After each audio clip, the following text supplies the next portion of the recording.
তেলের দাম বৃদ্ধির ফলে এখন তেল পাম্পগুলোর অবস্থা কেমন সেটাই আমি আপনাদের দেখানোর চেষ্টা করব ইনশাল্লাহ। আসলে গতকালকে তেলের দাম যে হারে বৃদ্ধি পেয়েছে তারপরেও অনেক পাম্পে তেল পাওয়া যাচ্ছে না পর্যাপ্ত পরিমাণে।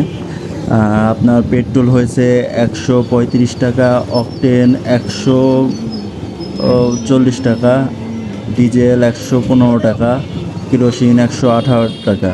তো সব কিছুরই দাম বেড়েছে।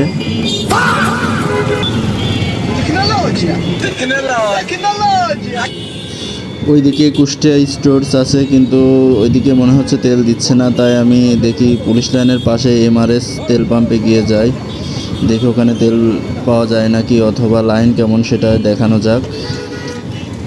তেলের দাম বৃদ্ধির জন্য আমরা নিজেরাই দায়ী। আমরা নিজেরাই স্টক করে রেখেছি।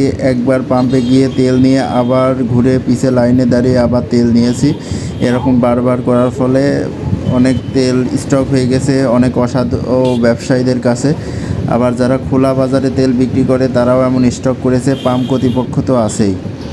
সরকার বলছে দেশে তেলের পর্যাপ্ত পরিমাণ মজুদ আছে, কিন্তু তেল কই? আমরা তো পাম্পে গেলে তেলই পাচ্ছি না। এই তো আপনারা পাশেই দেখতে পাচ্ছেন কত সিরিয়াল, যে এই গাড়ি শত শত গাড়ি, মাইক্রো কার এগুলো দাঁড়িয়ে আছে। এই দেখুন কুষ্টিয়া এমআরএস তেল পাম্পের অবস্থা। তেল বাড়ার পরেও সেমই কাহিনী। তো তেল যদি বাড়ার পরেও যদি সেমই হয় তাহলে বৃদ্ধি করা হলো কেন, সেটাই আমার প্রশ্ন। একেতে তেলের সংকট, তার উপর এই হেলায় আবার মাঝ রাস্তায় গাড়ি ঘোরাচ্ছে।